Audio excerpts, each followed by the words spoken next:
You're listening to the Kennel Confidential podcast brought to you by the United Tree and Feist Association. I'm your host, Davin Ramage. I'm your co-host, Chad Wagner. Let's get into the episode. All right, here we go again. I feel like I always say that. Here's another episode of the Kennel Confidential podcast. We are on the phone with Drew Vanderford, for a fellow West Kentuckian, beagle dog, rabbit dog hunter. I've known Drew for years, but I'm going to give you all a chance to get to know him and learn a little bit about his dogs and what makes that rabbit hunter tick. Chad, Drew, are you there? I'm here once again. What are you doing in Mississippi, Drew? I forgot to ask you that a second ago. Man, I am actually crappie fishing. Hopefully this cold front didn't change things up too much, but I got down here this evening, going to fish the next 3 days, and then head back north to Paducah. All right. Do you take the beagle dogs with you? Are they helping you fish? Well, it's kind of funny that you say this because the buddy of mine whose property I'm actually staying on, he's got about 200 acres down here, and it's a yearly getaway for me, my father, who is 77 years old and an old school rabbit hunter, as well as my three sons. We make a yearly trip down here. And, you know, when you're doing something like that, of course, we enjoy running the dogs and trying to put some numbers on the tailgate, man. But it's just more of the camaraderie and time, especially with this day and age of, you know, kids having jobs and families of their own that, you know, we get together and make it a point to get down here every year. So cool. So y'all down there doing it now, or is it y'all go back another time and do it? We go back another time. Yeah. Oh, rabbit cool. season actually isn't in down here yet.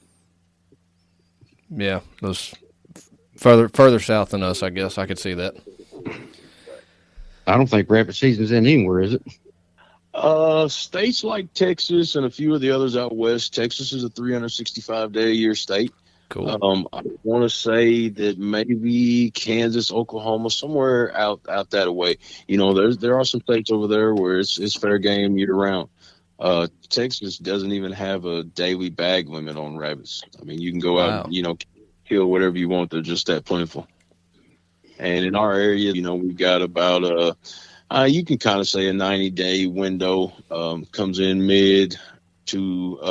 first to mid part of November.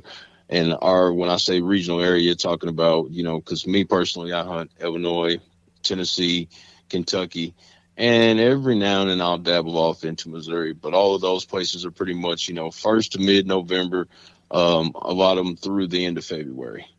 Yeah. Well, you've already given us a little bit with your crappie fishing and your Mississippi getaway, but we always like to give guests an opportunity to introduce themselves and tell us a little bit about what makes them tick, primarily when you're not walking behind some dogs. I know that you are you can't really even call it a limo business anymore because it looks like you've got a bus and a Suburban, and you're just kind of in a transportation business, right? Pretty much, man. So just a little backstory on me. I'm born and raised Southern Illinois. Grew up in the big city of Brookport. You know, the big city. Obviously, man, an avid outdoorsman. You know, if there's anything related to outdoors, I enjoy it, you know, from many years. And that's how Devin and I actually made our connection, was through sports and dealing with kids. And, you know, all those years, I've always been a rabbit hunter. I've tried to, I probably dedicate more time because of my dogs to the rabbit hunting than I do crappie fishing. When things get busy, it seems like the crappie fishing is kind of what gets put on the back burner. But as far as that, man, I'm a full-time chemical operator in Calvert City. Been doing that for 20 years. And then, like I say, coaching ball. If it's anything relative, like I say, to outdoors and guns or sports, I'm pretty much, you know, all about it. Me and my sons get together, you know, sometimes we'll shoot a little skeet or trap sometime early season just to get together, hang out, you know, type of deal. But that, and then recently 2 times, or technically speaking, 3 times over a grandpa now. So I do good. Thank you, sir. I do good just to find time to, you know, run my dog, to be honest with you. It's a busy life for sure. Yeah, I've got 3 rugrats, and I'm feeling the struggle more and more as the days go by, as they get older. Right. It doesn't get any easier, I can tell you that. Well, thanks for that vote of confidence there. I'm going to shoot you straight. You know me. Well, so you've been hunting for years, you said. Have you ever got behind any other kind of dog? Did you ever have coon dogs, squirrel dogs, bird dogs? I personally have never owned any other dogs as far as hunting dogs besides beagles. And I also had a lab for, you know, back in my earlier years, I duck hunted a little bit. But that's pretty much the only sport dogs I've ever owned. I have coon hunted, and I have bird hunted, and I have hunted. I've never hunted behind squirrel dogs on horseback, but on foot. A lot of guys that I work with, they'll run squirrel dogs on horseback, on that type of stuff. So how many years would you say you've been hunting beagle dogs then? Your whole life, I guess? I'm 44 years old. Started when I was 8 years old. So if the math serves me correct, about 36 years. Started out, my dad, and got into it with a buddy of mine in my early teen years. I've actually had my own dogs pretty much the majority of my life, from probably 12, 13, up to present day. Just got into it. I have tried many facets of hunting, from, like I said, duck hunting, squirrel hunting, dove hunting. I haven't tried turkey hunting because everybody tells me it's very addictive, and I've got enough on my plate as it is. Deer hunted through the years over in Illinois, with shotgun season, also, deer hunting with bows. But man, there was just something that has always kept me locked in rabbit hunting. To get out there and watch the dogs do what they have been bred and are capable of doing, still to this day and age, is just mind blowing to watch them in their element. Of course, then you've got the camaraderie. Everybody talks about, don't take nothing to kill a rabbit with a shotgun, and this, that, and the other. And being out there, especially with me and my sons, we kind of go back and forth with one another about, who's going to kill the most, or somebody, empties a gun and the rabbit's still running. So it just makes for a good time, man. One of the other things that really has drawn me to rabbit hunting is that in the midst of all the other sports of hunting, rabbit hunting, there's really no restrictions. So what I mean when I say that is I can go any time of day, as opposed to, if you're a deer hunter, you need to be out there at a certain time when the deer are moving. I can smell any type of way I want to. I can make noise. Now, if the dog's got a rabbit up and they're circling him back, we'll kind of quiet down. But, other than moments right there, I can pretty much have a conversation with the guy, abreast of me. Wear whatever you want to wear, as long as Illinois is a state where you're supposed to have a solid blazed orange hat. You're not even supposed to have a logo or anything on it like that. Kentucky, if I'm not mistaken, is a state that doesn't even require an orange hat. You just have to have so many cubic inches, centimeters of of orange on your body. So I can pretty much, in theory, wear whatever I want. There's just really no restriction, to it, as opposed to so many other facets of hunting. Like I said, with duck hunting, well, everybody knows they fly early in the morning, and then you got to be out there other times of the day, unless you're just going to sit it out there, and wait through the lull times. If I get up and decide I want to rabbit hunt at daybreak, or if I go to church on Sunday and, get out and then, decide I want to make a late afternoon hunt up until dark. It's all wide open when it comes to rabbit hunting. Yeah, that definitely helps. The cubic inch thing on the orange, I would love. I don't know if we have anybody from Kentucky Fish and Wildlife listen, but if you do, please reach out and explain to me how we come up with this method of it's percent. You're right. It's like a ratio or a cubic inch. I read that one time years ago, and I thought, this is stupid. Like, can I just go for a 50% coverage? Like, if I got a hat and an orange shirt, is that good enough? Is that enough cubic inches? But yeah, you're right. It's some weird ratio how they break that down. I would love to meet the scientists that designed that. And when you figure it out, please let me know, because I don't understand. But when it comes to stuff like that, Now, do you breed your own dogs? So I, over the years, have, and I recently, this past year, just got back into it. The part of the reason is that through the years, I've kind of felt like in recent times that I had more time on my hands, ding, ding, ding, knock myself in the head for that thought. But so I got into a bloodline recently that I've been really intrigued with. That was something that what you end up finding out is, so over the years, I've got to the point where I bred pups, and then I would train pups or get pups started, and then I turned around, and would have old dogs. Well, I got tired of dealing with pups, so when it was time for me to phase my dogs out, or I'd lose a dog or whatever else, and I'd have to get a dog, I'd buy a dog that was already started. The term started typically in rabbit hunting means that the dog generally knows what a rabbit is. It has enough, about itself to get in the bushes, hunt, and actually know what a rabbit scent is. Now, a finished dog, would be a dog that I can, call them, bring them in. They'll whoa, stop, do what I want them to do. If I want to point in a certain thicket and tell them to get in there, they'll get in there. They'll jump that rabbit. They'll run that rabbit until that rabbit either runs a full circle or either that rabbit runs in a hole, crosses a creek, runs to the barrel of a gun until the race is over. So I would buy a started dog and then finish them out the way I wanted to. Well, what you find is that it's just like any other breed of dog. I've always been a kind of guy that, hey, papers don't run a rabbit. What am I saying by that? Just because a dog is AKC, NKC, UKC, certified or whatever else, and his grandma and grandpa were, 8-time over grand champion field trial dogs or, whatever they did, it doesn't mean that this pup that I just got or this started dog that I've got is ever going to really make him anything. Yes, in theory, it sounds great, but I know we all have known and heard stories of people buying into certain lines and this, that, and the other. And, sometimes dogs just don't turn out to be. They're like humans. You can put two good adults together and turn out with what, So with that being said, I got into a breed, which is actually, they're called patch beagles in West Kentucky. And not patch beagles, not the red and white patches. Yes, sir. That's what I'm running now, buddy. And let me tell you, I am thoroughly impressed with what they do. Your popular bloodlines, and when it gets into beagles, you got your Weird Creeks, and those are very popular dogs, and there's several of them out there.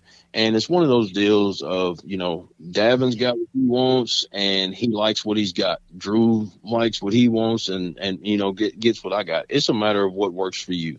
I've got 6 dogs in my kennel right now, all of which right now are running.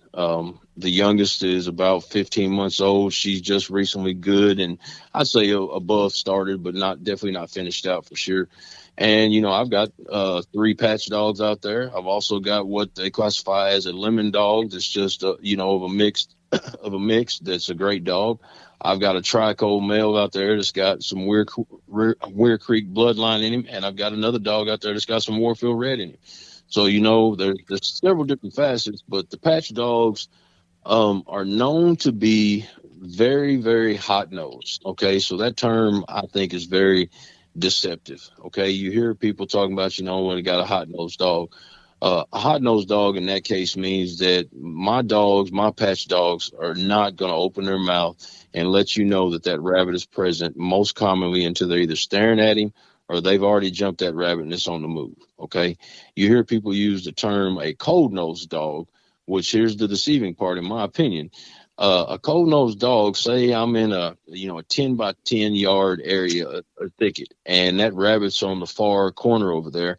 Well, that dog may say something when it's 10 yards over here, meaning 30 feet away, because that rabbit was there at some point in time. Now, in theory, that dog, in some essence, nose is stronger than the rest of the dogs because they're already smelling it, but they want to pop off at the mouth. Now you get a real cold-nosed dog or a dog that just barks all the time, and as soon as you let them you drop the tailgate on the truck, and they start barking. Well, of course, nobody wants that. You don't want to hear that. You don't know if it's the boy cried wolf, the dog barks all day long. You don't know if it's really a rabbit or is it not. So with this patch breed, they usually don't say anything, like I said, until that rabbit is literally up and moving. I've seen my female. I've watched her. I watch a rabbit come through, and I watch her run a track. And she may say something here. She's tracking the whole time, but she won't say anything else until she's 15 or 20 yards down the way. So that was one of the first things that allured me to them. The second thing is they are known to be a faster dog. Okay. So that again is, what do you like in a dog? Some people, like a dog that is slow, methodical. They bark every step they take, and I mean, they just, pound a track. Well, with me, my whole thing is I want to keep the rabbit moving. And I've learned that since I run my dogs with GPS hours on them, and I go back and track what I've seen them do. And what you'll see is these rabbits ain't as dumb as we think they are. I've seen them on GPS intentionally double back on the track. I've seen them cut a short circle across the track. I've seen a rabbit stop and sit, let a dog go by him, and then run back the other direction.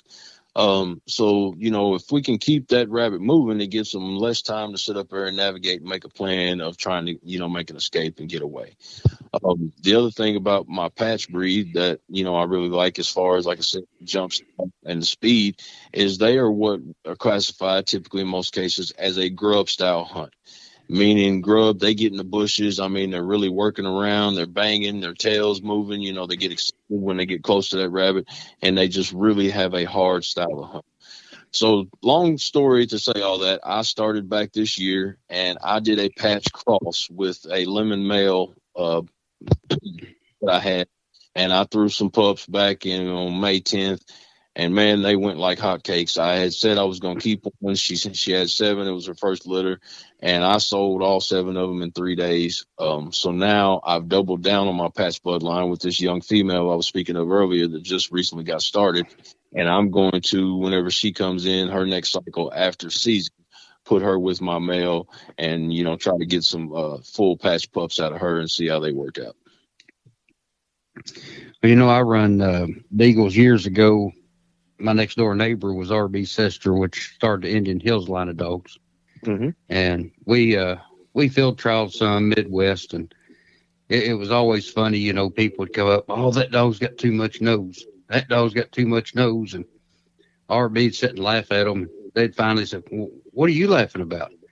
He said, there's no hunting dog in this world that's got too much nose. He said, now it's probably not got enough brains to handle it, but it don't have too much nose. And that was always funny. So that was kind of always funny to me when he'd say that. But yeah, the Warfield Reds and the Patch Dogs. Of course, I was from around Central Kentucky, and not too many people had them. But that's we had the Indian Hills, and of course the Brinko dogs, and and the Reggie dogs. I hunted with the Reggie dog once or twice, and so I know kind of where you're coming from on a lot of that. So how many dogs you like to try to keep? Man, if I could have a place to house them, I'd probably have 100. and that's the truth. I enjoy it that much. Dogs are like people. Each one of them got their own personality. You can't help but to get attached to them. But like I said, right now I've got 6. The confines, what I've got is a 4-run. It's one of the portable building style 4-run kennels right now, and I could probably easily, if I wanted to, put 3 dogs per run, but, I want my dogs to have enough room to move around. So you'll probably, unless something changes, I move, relocate, get a bigger place. 6 is about my max, is what I, can handle. The other thing you get into is I typically hunt with other guys, and most of the other guys I hunt with have dogs. It's nothing for us to have as many as sometimes 15 dogs on the ground, especially when we get into these swamp rabbit races.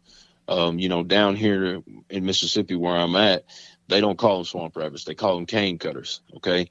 Most of the rabbits in North Mississippi that I've encountered are what we would consider at home a swamp rabbit. The rabbits as a swamp rabbit are typically larger. They have more of a blocky head. Even some people say the ears are kind of shaped different. But what I found in those is the swamp rabbits will take your dogs, meaning they will get up and run further away before they ever want to circle back than what your typical cottontail rabbit, which is mainly what we have at home. Clark's River is a very popular place for, swamp rabbit area. Clark's River as well as Maple Creek. Most of those places, if you're around there within, I'd say to a half mile, because just like everything else with the rabbit population, they venture further and further away and explore more habitat.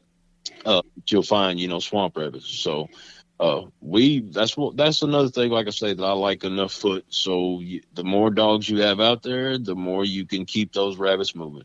And in most cases, we don't even typically worry about running boys and girls. We kind of anticipate that, whoever the handler is knows if he's got, a female, if she's about to come into her cycle or something other like that, you leave them at home. But, we'll drop the tailgate sometimes, man, like I say, and put 10 to 15 of them on the ground. And in most cases, they work together. Now, again, dogs are like humans. You may have that one dog that feels too much pressure when they're in a large pack, and they'll either shut down and won't hunt at all, or they may want to go over here where the rest of the pack is already running and jumping a rabbit, and go over here and try to jump their own. Sometimes, with running that many dogs, we'll have a split. We may have 15 dogs running a rabbit, and in the meantime of that, they bumped up another one. Well, you have, 6 go one way, 9 go the other way, and so on and so forth. But we do typically hunt with a pretty large pack of dogs. Now, you was talking about swamp rabbits. We used to go up to Indiana, up around Birdseye, and there was Peabody Coal Company ground up there, and I think they've shut it down now. But kind of up there where they run the ARHA Little Pack Trial or the Little World Trial and stuff. But we'd go up there once a year, and those rabbits up there, I guess where strip mine, there was no holes. Them things would run like deer. I mean, they would go out of hearing, then you'd hear the dogs coming back. And if you got a shot on them, the Cerisa was so thick that if you got a shot on them, when it hit the ground, it was stiff as a board. It just, where they'd run so hard. But those big long distance races, those are nice to get dogs on. I love hearing them, go out of here and then directly here they come back. Right. So that's kind of, so you like a lot of speed. So you like a 15-inch dog, I'm sure, don't you? In most cases, yep. Most of my dogs are at least 14 to 15. My patch female, she's a little on the shorter side, but man, I tell you what, she don't have any problems keeping up. I can tell you that. Now, what we found when we was hunting, and of course, like I said, I've been out of it for years now. It seemed like your better dogs is either a 15-inch male or a 13-inch female. Most of the time, 13-inch males didn't make the cut, and a 15-inch female didn't make the cut. Do you kind of see that too, or not really? I personally, coming from a hunter stance, this is coming from me being a hunter. Other than me watching a field trial on YouTube or something of that nature, I've never been involved in trialing dogs. And I've seen goods in both sexes and goods and bads in both sizes. My very good of mine, his name actually Elvis Spears. He owns Elvis Crappie Shack there next to Paducah Shooter Supply in Paducah. He and I have run dogs together for a lot of years, man. And having said that, he has my old dog, and when I say old dog, the dog's name is Tornado on paper. We call, obviously, Tornado's a mouthful out in the field, so that was his name when I got him. We named him Nada. Nada for short. He's always been Nada. Nada's 15 years old. He's a 15-inch beagle, and in his prime, and even up until the last maybe 3-ish years, I don't care how small of a place it was or whatever, Nada was going to find a way to get his big stuff in there if he knew that rabbit was in there. He didn't care if it was a bunch of branches, twigs, briars, whatever it was between him and that rabbit. He was going to sacrifice everything he had, as big as he was, to get in there to that rabbit. Now, I've seen those times where, I've seen smaller built dogs, 13-inch dogs, to where they can, sometimes get in some places that you can't get a typical 15-inch dog in. And again, that goes down to, in my opinion, it's a personal preference of what you like, what you want in your dog. I've seen some guys, with my patch dogs are predominantly white. Well, they're a beautiful thing. Oh, I don't like that. I don't want that color, or I only want a trico, or, I only want a blue tick, or it just really boils down to what you like and what works for you. How do you normally get your pup started? You got training pins around, or? I use a training pin. I actually have 3 of my dogs, one of which is that 15-month-old female that I was telling you about, are currently at Cripple Creek Beagle. Mike Manning. He's out of New Concord, Kentucky, which is just on the other side of Murray. Mike's got my 3 right now. I took 2 of my males up there just solely for conditioning to get them ready for season, and I took her up there. She started within 2 days. Her bloodline, like I said, was heavy, and the gentleman I bought her from said she was lightly started, but she is officially started. I'll leave them up there, man, for a month. They've been up there almost 2 weeks. I'll leave them up there for, again, like I say, a month. I'll probably, when I pick them up, take 2 of my other dogs up there and just leave them for 2 weeks. They're older dogs. It won't take much, to kind of knock the cobwebs out with them. What happens in our area, man, we deal with extreme heat and humidity. And then you deal with, a man like myself that, has a family. I've got a full-time job. I also run a business on the side. I don't have time, nor does the weather allow me to run my dogs when season goes out at the end of February up until coming into November. So you look at do the calculation on that. You've got almost 10 months there where my dogs, they run around my yard. We play with them. I have a fenced in backyard. I'm very thankful for it. Allow them, daily they get out and get their exercise and that type. But as far as doing what they're bred to do and instinctively bred to do, using their nose on the ground to jump a rabbit, track a rabbit. So what happens a lot of times, they use the term pen stale, meaning they've been in a pen so long that they removed from what they're due. You'll see it in early started dogs, say if you get a dog started 9 or 10 months old, and even if they go through a full season, well, then they sit for 10 months and they get pen stales. What my dogs right now are conditioning to get them in the physical aptitude to be able to run an extensively long day, as well as the same time just to kind of knock the cobwebs out and to say, here's the scent. This is what I'm looking for. This is what I got to do to get it up. This is what I got to do to keep it moving. Now, the way we used to combat that is we would turn into basically coon hunters. During the summer, we would turn loose at night when about time dew hit the ground. So I'd get home, I'd eat supper real quick, and RB be loading his dogs. And I get done, I'd load my dogs. And we'd go drop the tailgate and sit on the tailgate and listen to them run till 11, 12 o'clock at night, about every night. And I don't know if me and my wife's ever had a bigger argument than when I was running beagles like that. so it was, kids were young then, and I was working all day and then running dogs half the night. And I think one year we missed 2 nights running every night that year. Wow. So it was, we put the miles on them, but, we just dropped tailgate, and of course the nighttime it'd cool down and that dew hit the ground and the scent would come up and you could have some good races at night. Yeah. And that's what we did a lot. And here's the other, great part about that is at night you're forcing a dog to eat nothing but their nose. You'll see what we call sight chases. Sight chase is when a dog has not got their nose on the ground. They see that rabbit until they can't see him anymore, and then they don't have anything else to depend on but their nose, so they'll overrun the track. Then they have to retrack to, backtrack to figure it out and then take it off and run with it. Well, if you're running it at night, they don't have a choice but to use their nose to force them. And that's what Mike at the training pen will do. When he does solo my dogs, meaning he'll turn that one dog out, and what he's got up there is several 10 to 15 acre training pens that are fenced in with, a lot of rabbits, thick, brushy, thicket type areas. He will leave that dog out all night. Of course, the great thing we had is we did just have a cold front come through. It's so much easier on the dog, again, with the humidity and the heat. But he'll solo that dog typically all night.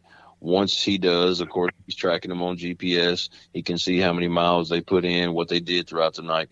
Then he'll rest them for a couple of days and then go back to it again.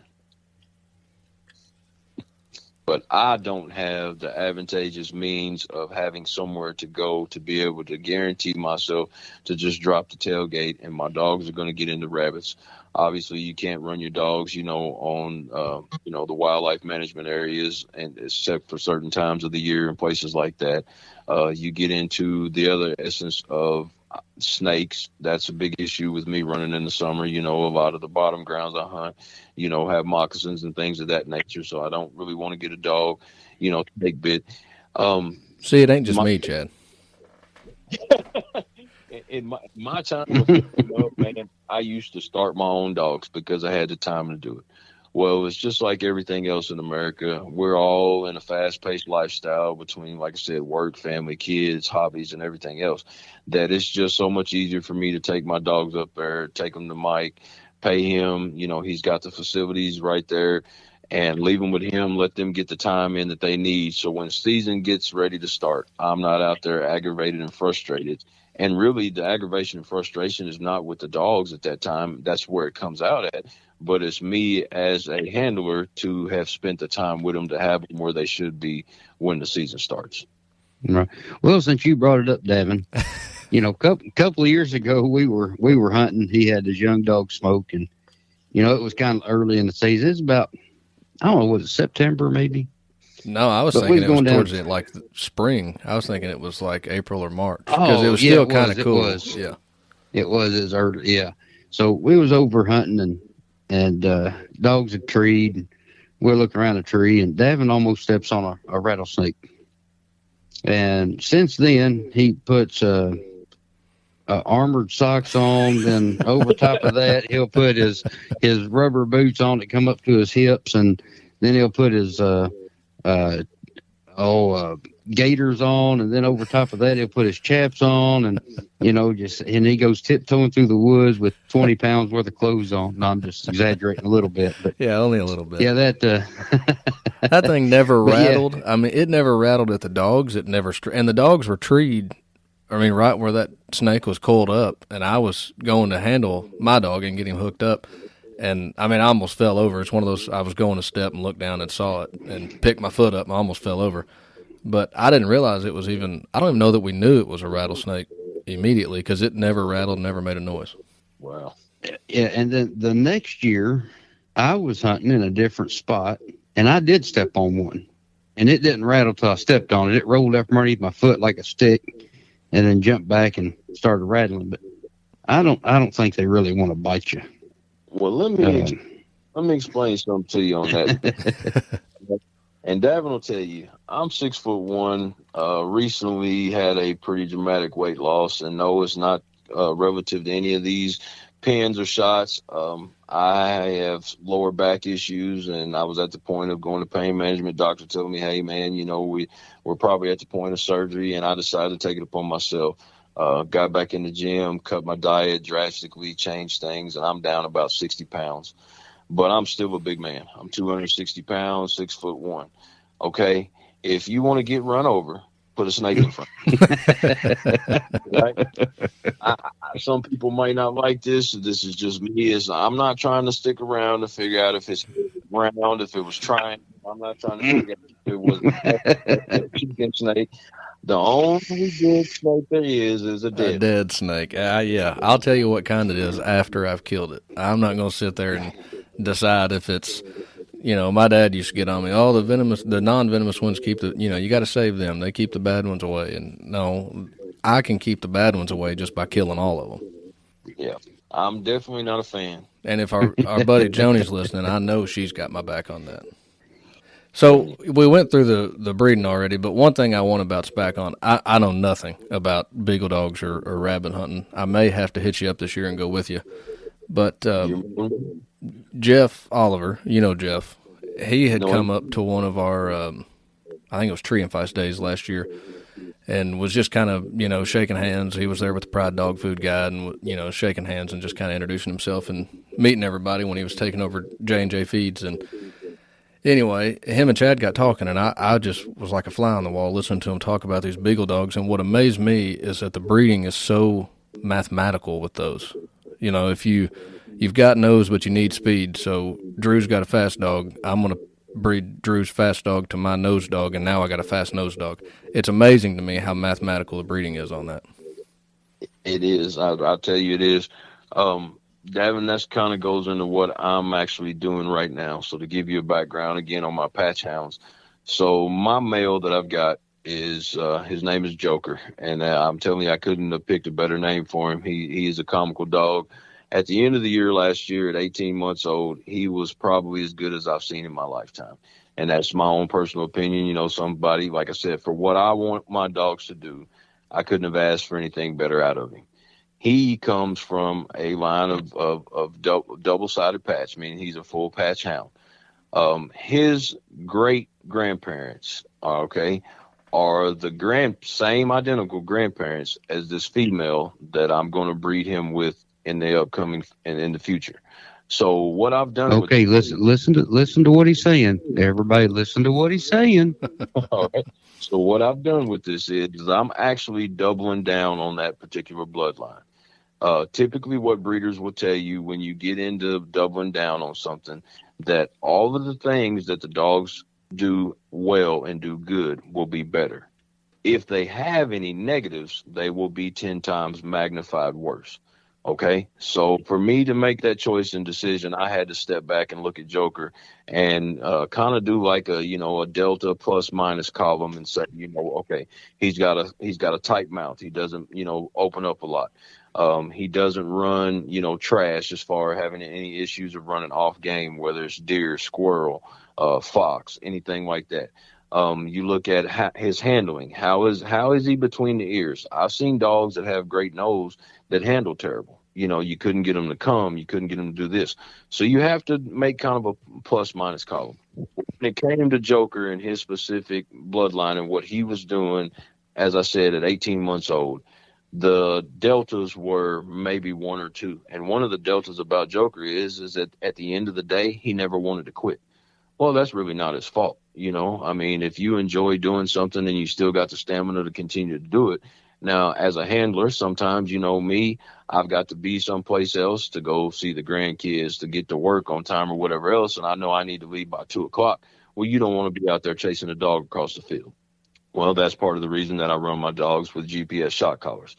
But I felt that bloodline was solid enough that I'm willing to take the chance to double down on it. And it's a far enough cross that you don't have to worry about any inbreeding issues with a great grandparent on the sire side and then the grandparent on the dame side, to put them together and see what I can get out of them to make this particular bloodline even better than what it already is.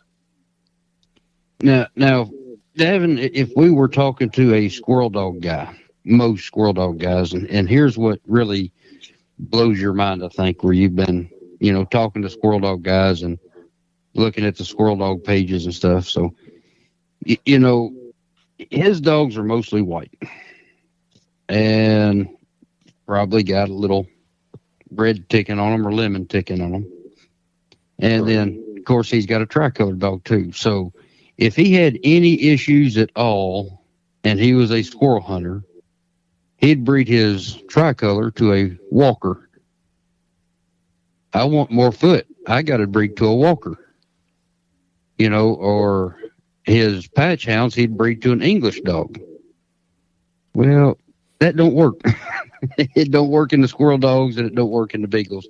So why it's so mathematical in the beagles is just what Drew was talking about. They have been line bred and bred long enough to where they've become so consistent and their genetics are so dominant. That's how you can do the calculations like that. If Drew was to go out and breed his tricolor to a walker and his lemon dogs to a English dog, then all bets would be off. He wouldn't have that calculation anymore. Yeah, I get that. And to capitalize on what Chad said, and this is how I had a time breeder break it down to me, because at the end of the day, I'm out there again for a dog. I've got one out of my 5 dogs that doesn't have papers, and you couldn't give me a dime more or less for him than you could for any of the rest of them, because he plays his place in my pack and does his thing. But what the gentleman and I were talking about is, he was telling me, you breed and you have that mathematical combination because you can go back on paper and see. So say when I make this cross that it throws some really good pups, I'm definitely will keep at least one out of this litter, for sure. Not knowing how many she'll have or whatever else, but say I sell the rest of them, I get great feedback from these guys, and I want to make that cross again.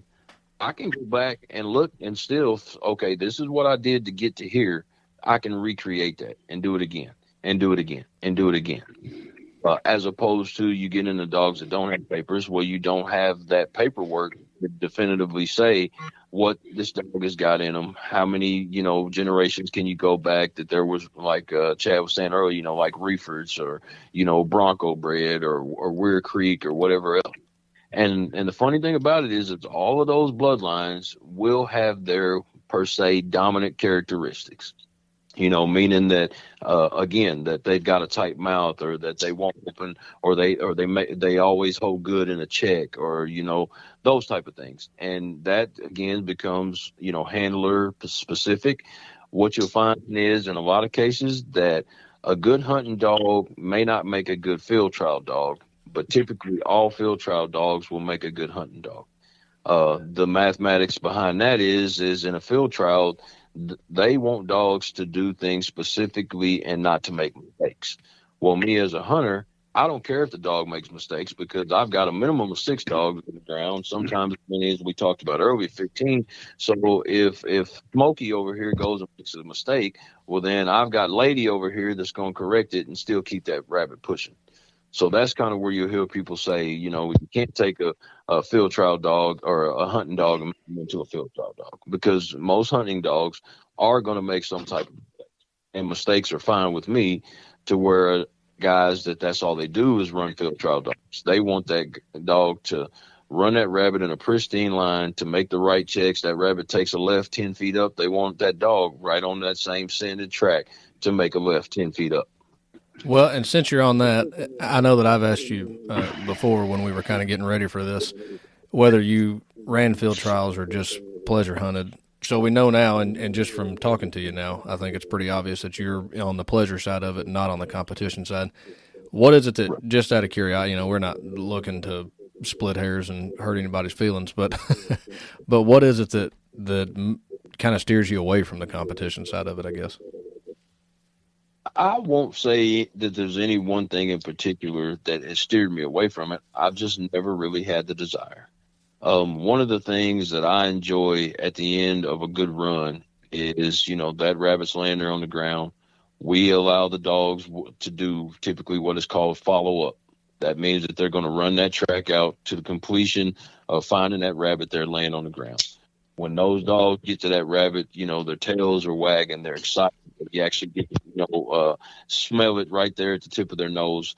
To me, that's some gratification, and knowing that I did my job as a hunter to put that rabbit on the ground, to allow those dogs to then finish up, follow up, and be a part of that. Now, in field trial, you never have that aspect of it. Do I think that those guys are wrong in what they're doing? Not at all. I think that goes back again to, just like we talked about earlier, in druthers of, you'd rather have this type of dog or you'd rather have that type of dog. Well, you'd rather go out and run field trials, while I would rather go out and run in the wild and put my dogs on some rabbits that we're going to eventually put on the tailgate. The reason I started running field trials back when I did is I had beagles, and I was like you were saying, you get about 2 months to hunt your dog. That's about how much long season is. And now you've got dogs put up for 10 months. What do you do with them? Right. So that's why I started running field trials, so I could extend that pleasure, or extend what I could do with the dogs. And that makes perfect sense, Chad. I've never heard anybody say that's the reason they got into it, but I totally understand it. And on that same line of thinking, that's kind of why I got into squirrel dogs, because now I can have dogs that are a little bit more personable, but now I can hunt them 6 months out of the year. Right. And I can stretch that out with competition hunting to 8 or 9 months out of the year. So, that's kind of what got me into the competition realm of things, that and going and getting with older guys and learning more about the dogs and how everybody else does things. So I've always said I competition hunt because I pleasure hunt. Now, there are some people out there that pleasure hunt only because they competition hunt. And that's not me, but I don't, if that's what they want to do, hey, that's great too. Just as long as we have the sport to continue, So what would you say your best season, if you could pick one? It sounds like you measure it by kills on a tailgate. I don't know if you're one of the people that keeps a log and know how many you kill each year. I would guess that you do, but I don't know. So how would you measure your best season? That's kind of a loaded question in a way, Devin. And the reason I say that is because I would have to start out with saying what was the frequency or how much I got to hunt. If I say I killed 200 this year and I went, 20 times, then, you can average that out of 10, 10 kills per hunt. Well, if I only went, 10 times if I only went 5 times and I killed, 150. So it's really, I really won't say good year and bad year. What makes a good year and bad year for me is what I have as a pack of dogs and the availability of different places I have to hunt, and what we do to finish up with that. To kind of give you a background, we were talking about being down in here in Mississippi. I think I told you earlier they're swamp rabbits, but they call them cane cutters down here. The reason they call them cane cutters, you'll step into a wooded area and you'll notice that there's cane literally cut about 6 to 8 inches off the ground, and it looks like somebody coming there with a bush hog. And I mean literally, there'll be 50, 100, cane spots on the ground where these rabbits have just come in and chewed this cane up. When we come down here, it's not a numbers game because it is literally probably the thickest place that I hunt. And we may have, a run that'll be 45 minutes to an hour and 15 minutes where the dogs have literally run the same rabbit, but nobody could get a bead on him. But does that make it a bad hunt? No. The dogs have done good. They performed well. They kept him pushing, kept him moving. Okay, we only killed 4, but it was still a good day. So for me to just say that it's all about numbers, obviously, yes, we love to put numbers on the tailgate. Kentucky's rabbit daily bag limit right now is 4, so, you figure if you take 4 guys, if you kill 16, yeah, you had a heck of a day. That's a good day. Rabbits are not as plentiful as far as numbers comparative to what they were in my younger days. The ice storm helped out a lot because it created a lot more of, down foliage and cover, for the rabbit species. The thing about a rabbit you got to understand is that they are literally the lowest of low on the totem pole. You got owls, you got hawks, you got bobcats, you got fox, you got man. Everything wants a rabbit. And the only thing a rabbit has in defense is a place to hide and their speed. So with farmers, clearing what used to be where we hunted fence rows and stuff of that nature, I don't knock them at all. Obviously they're out there to make a living and provide for their families. So, every bit of acreage that they can get, they want it to be tillable.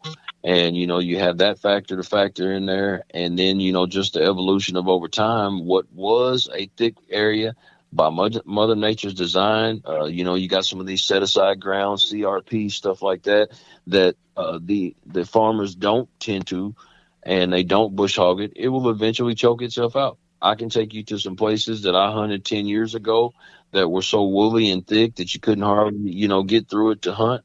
Now you go back to those same places and, it's barren to a degree because that's just Mother Nature's design. That's the way she does things. So overall, if everybody comes home safe, let's just start there. That when I say everybody, I mean all men that were involved in the hunt, and my dogs come home safe, and we've put something on the tailgate. If say we, typically what you hear is, well, we jumped X amount. Say we jumped 10, we killed 8. Meant the 2 got away. That's typically a good day. We just did a podcast, and it just came out. And me and Davin had talked about setbacks, where we kind of lost dogs or had to start all over again and stuff like that. Have you ever experienced any of those setbacks? Man, oh man, Chad. This past, so I got to get my years right in saying this. So 2023, let's go back to 2022 is when it was. 2022, I had purchased a young Bronco bred male that had just tremendous amount of grub style hunt. I had a young blue tick male that was also in the pack that day. I personally had 6 dogs on the ground. A buddy of mine had 3. The Bronco dog had an issue with running off game, which in this case was deer. And they jumped the rabbit in a thicket. None of the gentlemen that I was with had eyes on them. And I knew when one of my older dogs started back to me and wasn't going with the rest of the pack that something was going on. So I proceed to try to shock these dogs off of the deer. That's the way we break them in most cases of running deer. You hear a lot of, let's give you background on that.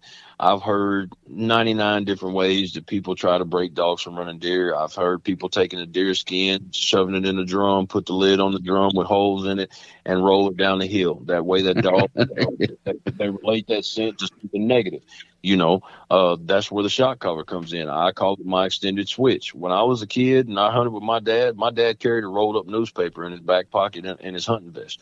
And what we would have to go do if that dog ran a deer, then you got to track them down. You take that newspaper, you pop them on their bottom a few times so they got that negative reinforcement. No different than, dealing with a child. So breaking a dog of running deer, can be tricky at best. So long story short, they took off on this deer.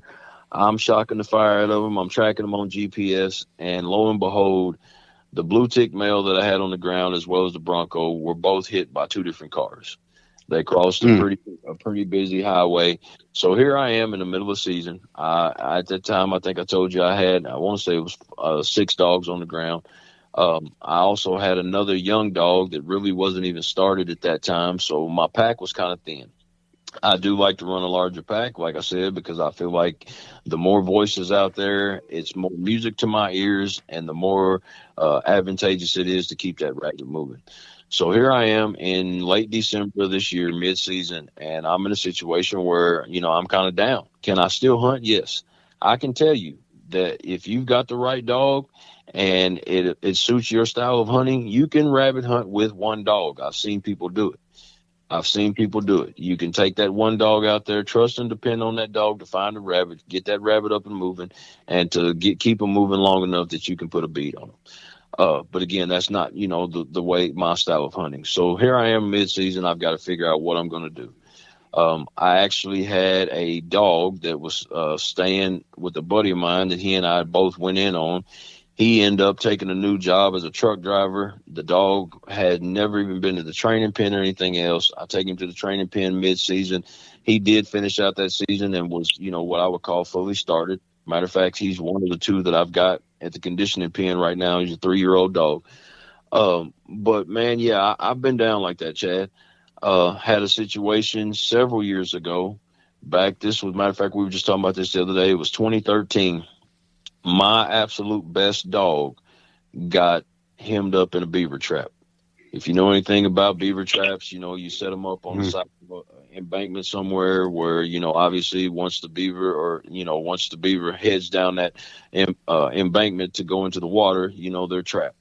Well, this was a situation and it was a double whammy. I have killed 3 bobcats while rabbit hunting in my years. And this, if you think about this 2 years ago, you were hearing people talk about, well, are bobcats here? Are they not? Are they not? Well, yeah. And let me tell you, in Western Kentucky, back in 2013, there were bobcats present.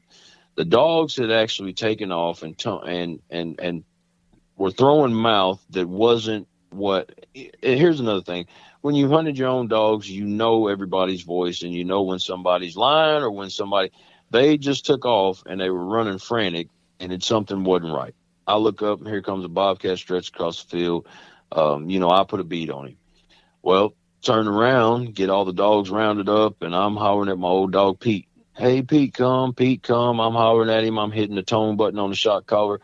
With me and my dogs, they're what you call tone broke, so I usually don't have to shock them.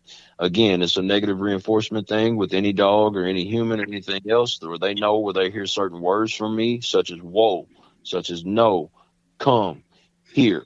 Those type of words, they hear that tone and they make it relative to the fact of, I need to do what Dad's saying or else there's something bad going to happen to me. That's right. So, that's the way it works, So I'm hollering at him, man, and it was just odd.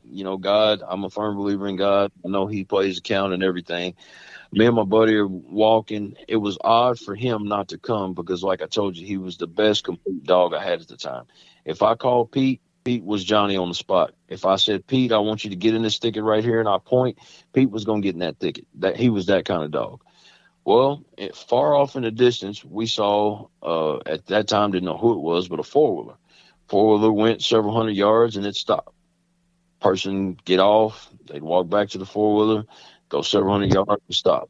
Finally, that person worked their way up to us, and it was a young lady. And, I said, ma'am, I said, we lost a dog out here or whatever. And as soon as I said that, she said, oh, no. She said, well, I'm out here checking beaver traps. She said, I've just got one more, and it's right over here. So probably, 60, 70 yards up on the creek. I can admit that my buddy and I were actually in the wrong. These was in the days that predated Onyx maps and some of these other, hunting apps that you can use now to see property boundaries. And we had permission to be where we started. We had crossed over a creek and ended up on somebody else's property, didn't realize it. And, had we known and had they known, they would have made us aware that the traps were out there. And, obviously, we would, wouldn't have been out there taking a chance of hunting. Sure. And sure enough, we found Pete, in this beaver trap. Lost him.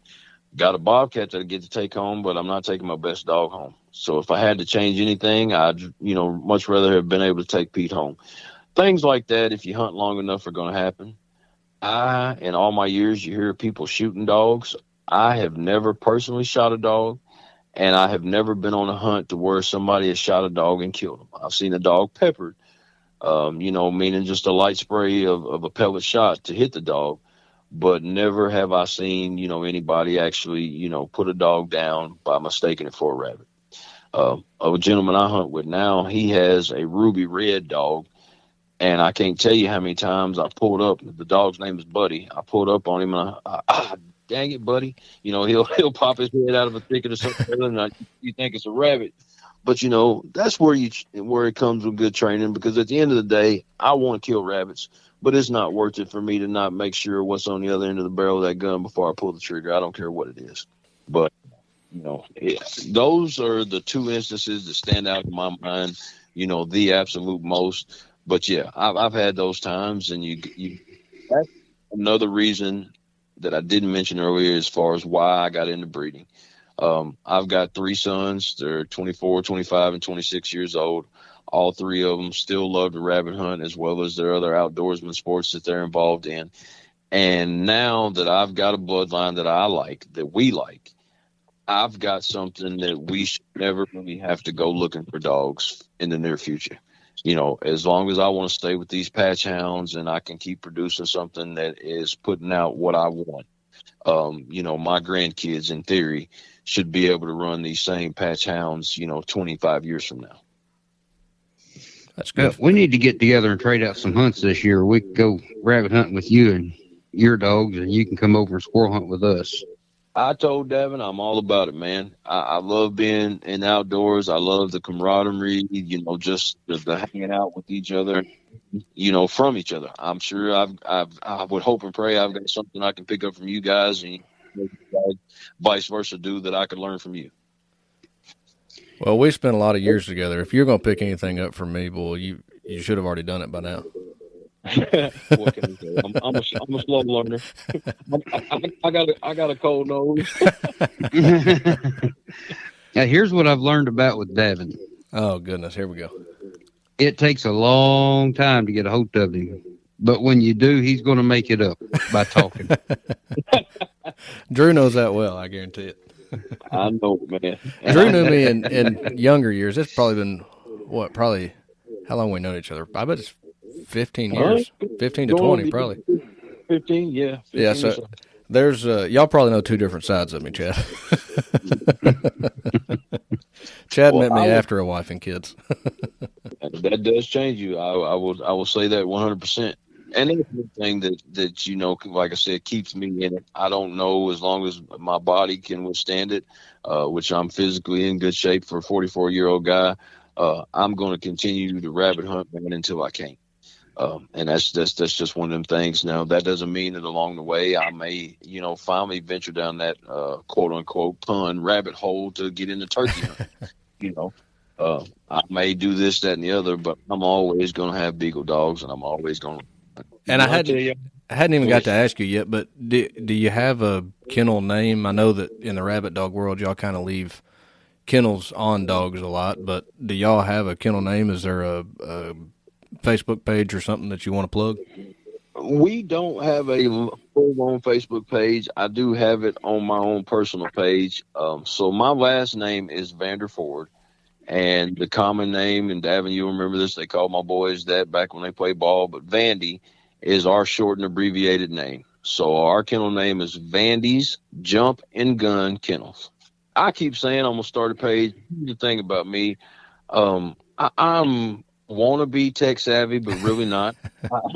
I bought a GoPro 2 years ago and said I was going to start getting some footage. And man, part of it is, and God's working on me with this, man, I'm just impatient. Okay. So I want to get out here and turn these dogs loose. I'm not wanting to go over here and turn this camera on and do this and do that. I've got a GoPro. My sons are actually more, apt at doing that type of stuff than I am. So maybe one of these days I'll get a little bit better at it. I did see a YouTube link or something on your Facebook page. I hadn't got to watch it yet. I was looking for just pictures of dogs and stuff. Was that y'all's page, or did y'all go hunt with somebody? So I had some buddies of mine that came up from Texas. They drove all the way up from Texas specifically to come to West Kentucky to rabbit hunt. And obviously, when you always want to show them a good time. So we had saved one of our quote unquote honey holes. We actually, in that video, if you found the link, the Garmin rep for this area was actually with us on that rabbit hunt. His name is Matt, and Matt usually gets in with us about once a year. We typically go back to that same place because it always produces. And when I say produces, most of the time we've got anywhere from 4 to 6 men on that hunt. And I know we've killed as few as 16 and as many as like 25 or 26, when we hunt this particular spot. And it is swamp rabbits. So that video is actually my buddy's. He has an outdoors page. His name is Mandel Featherston. And like I say, he's out of just south of Dallas, Texas.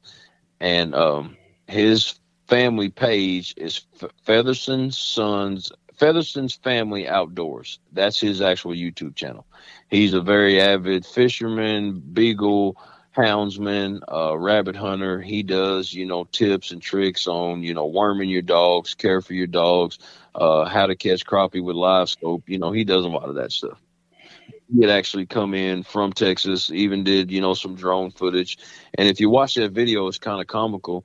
We were done with the hunt back at the truck.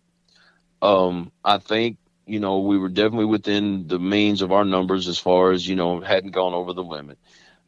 Here, a vehicle coming up the gravel road, and sure enough, it's the game warden. Of course, she gets out, she checks everybody's license, checked our guns for plugs, made, we were all proper and safe on that. Even the out-of-state guys had the proper license and everything. And, then she actually, I need to see, see what you count your seed. So, she counted off how many did you kill, and so on and so forth. But it was just kind of funny that, in most cases like that, people cringe or twinge when they see the game warden. Well, the game warden has a responsibility and a job, just like Davin, you were talking about earlier with this, square centimeters of orange or whatever. Well, those particular people that you meet out there in the field are not the ones who make those decisions. No different than any type of law enforcement making the laws. So she was very respectful with us. Told us that we were, somebody had called and said that we weren't supposed to be there. And she had called the landowners and found out otherwise. So we were totally fine to be where we were, and so on and so forth. But we all just kind of have a negative connotation sometimes when it comes to law enforcement, whether it's, it's the game warden, fish and wildlife, or even when you're out there boating on the lake and, things of that nature. But, if you're doing the right thing and you're abiding by the laws, you should never have to cringe when you're dealing with law enforcement at the end of the day. Just do the right thing. That's what it boils down to. Well, Chad, I think we're to the point where you try to get him to embarrass himself. But he's got 3 boys that are embarrassable, too, so he might do that. Yeah, I always like to get a funny story, and I really don't care who it's on.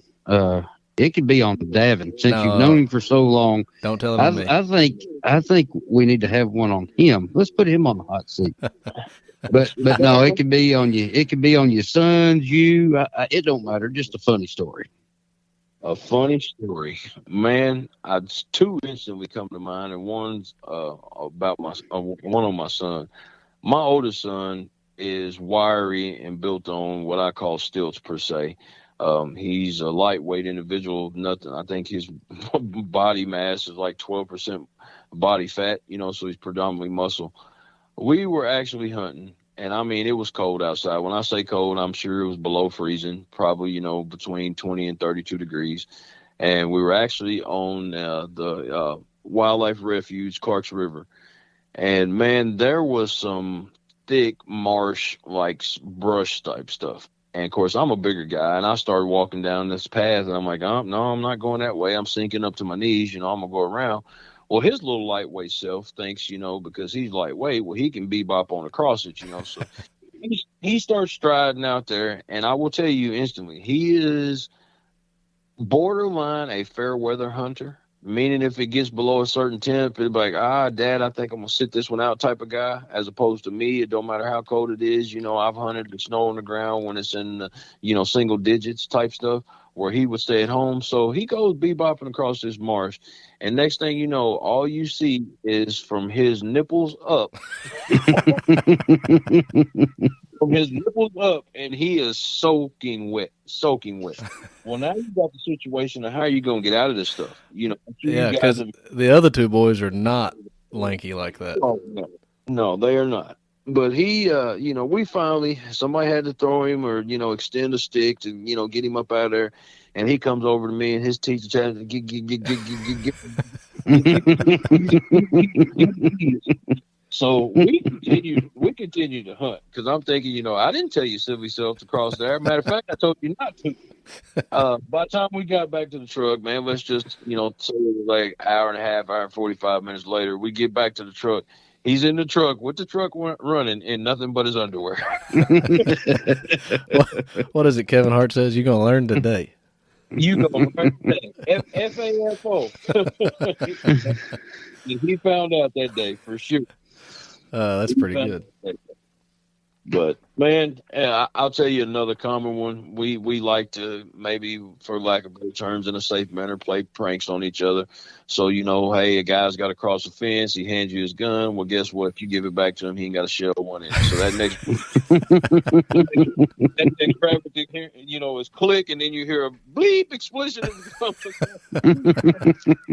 come behind that, man. So, and we haven't discussed this, I am a 20 gauge fanatic. 20 gauge does everything I want to do as far as rabbit hunting. I have a 20 gauge semi-auto, and I have a 20 gauge over and under. Well, that's one thing about the over and under. In most cases, when I cross a fence, I'm going to break it open anyway. So when I get it back from you, I know what I've got in there. I started about 10 years ago with the over and under for the fact that I wanted it to be more challenging. What we have a term, we call it leaving the gate open. That means you're shooting a semi-auto and you've emptied that gun and that rabbit's still going. So, we'll kind of give each other a little grief.